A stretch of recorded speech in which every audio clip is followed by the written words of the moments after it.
Hi, Dr. Buttler here. Thanks so much for taking the time to learn more about your health today. I'm going to be speaking on the topic of diabetes.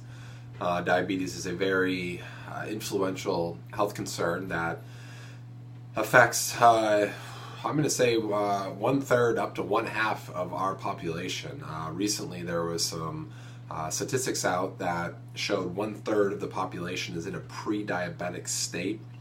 I believe the recent numbers around diagnosis of diabetes is anywhere from about 18 to 20% of the population dealing with diabetes. That's a staggering number, in my opinion. That's almost getting to one quarter. But the diabetic model is, again, all encompassing. I mean, you have diabetes on one hand, and then you have dysglycemia on the other hand. Dys means imbalanced, glycemia is blood sugar, so imbalanced blood sugar. And then you have low blood sugar, hypoglycemia, you have hyperglycemia, then you have diabetes, and then of course complications from diabetes.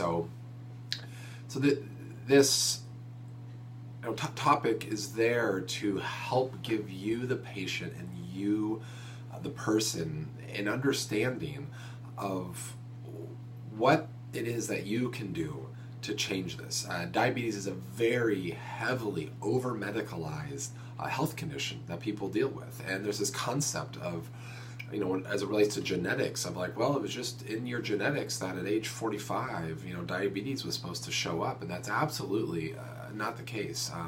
You are a product of your environment. So what goes on around you, you have your genetics, correct? And you couldn't pick your parents, so you're stuck with your genes, as I like to say. So your genes are your genes. They're going to express themselves this way, they're going to express themselves that way. The environment that goes on around you is the dictator of the genetic expression. That is a term called epigenetics. There's a lot of good research going on with that right now, a lot of books around that you, of course, encourage you to go read about. But that is the case in diabetes, and there's type 1 diabetes. That'll be saved for another video.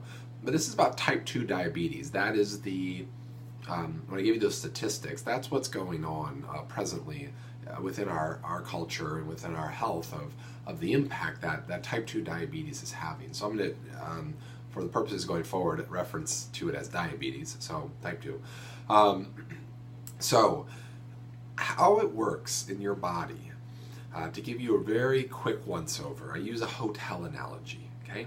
You have a hotel, that's your body. Inside the hotel are rooms. In your body, you have cells. Those are the rooms in your body, okay? Are your cells.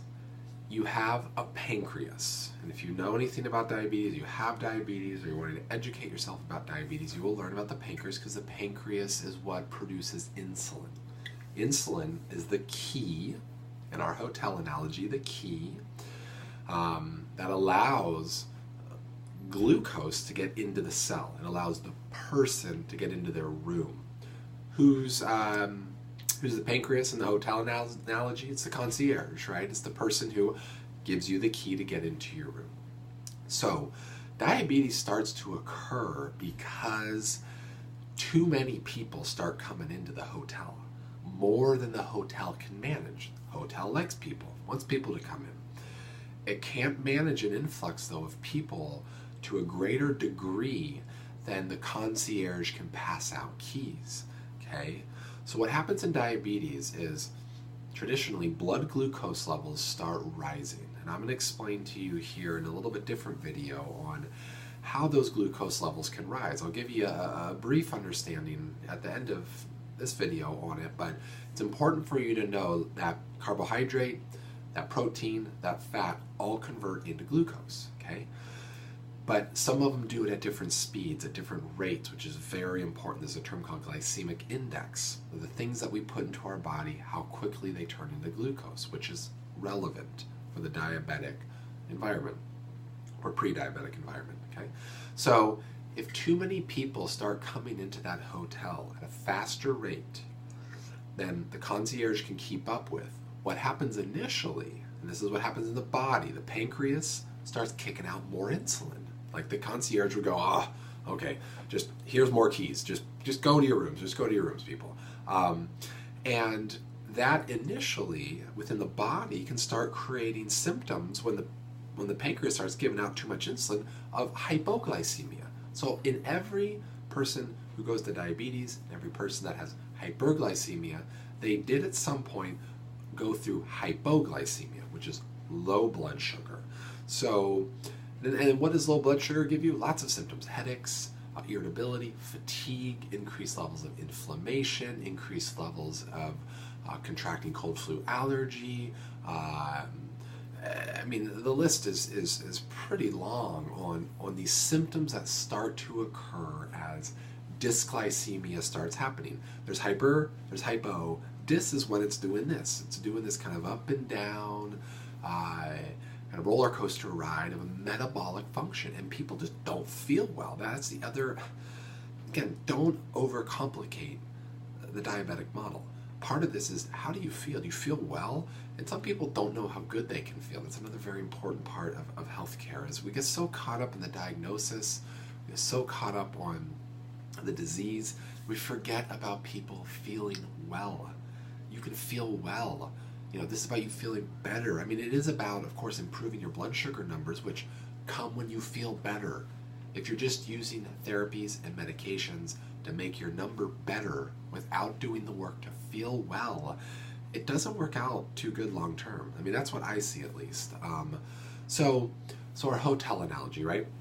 Concierge starts throwing out a bunch of keys, okay? Just get people into the rooms, get them out of the hotel so we can make way for our current guests and make way for new guests. What happens when people still continue to show up?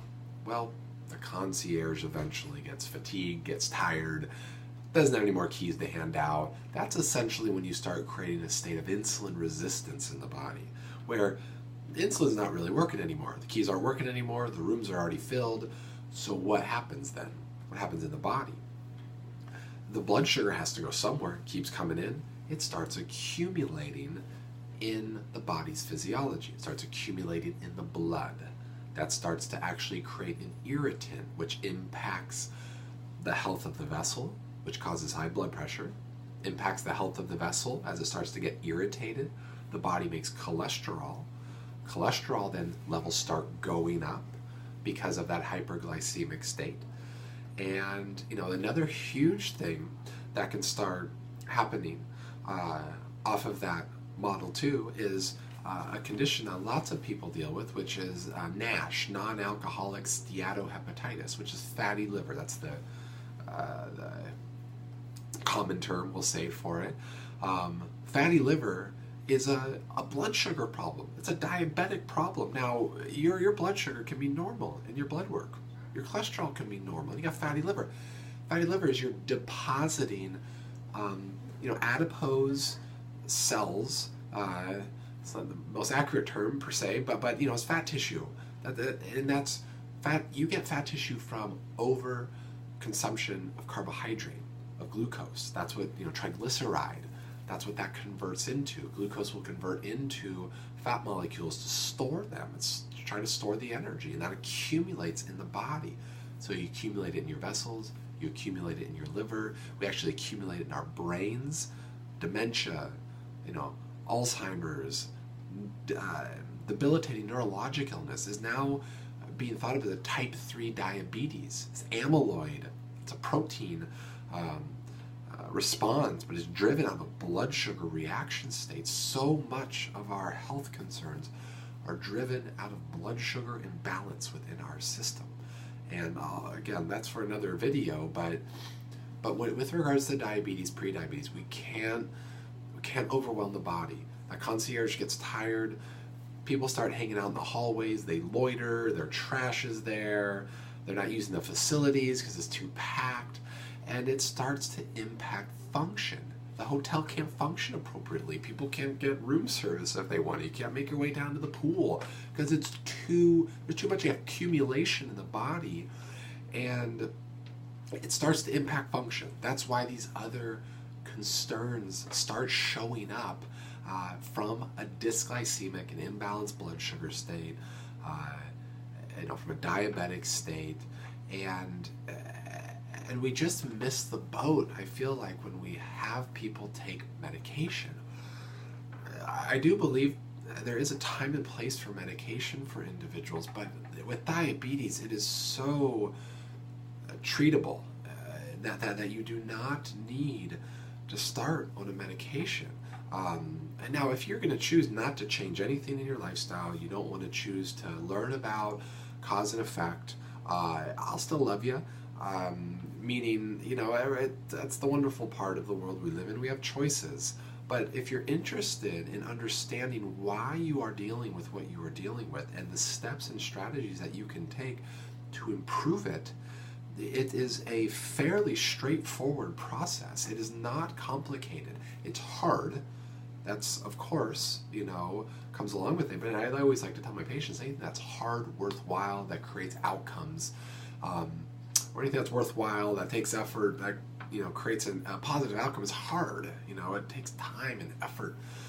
But you can change it. You can improve it. It can get better. It can heal. I do not like the word cure. Cure is not the correct word to be using with patients, in my opinion. You can heal it. You can take the steps to maintain it. You can feel better. It can become a non-issue, which in essence seems like it's cured, but it's not cured. Because if you make choices that fill back up the burden again, then it all comes back. Because it's been created, diabetes, when you get it, has been created as a management tool for the impact of the metabolic state, of the nutritional state. So it's important to understand that when you have a diabetes, when you have hyperglycemia, when you have low blood sugar, like I said, it's a spectrum. You go from health to disease.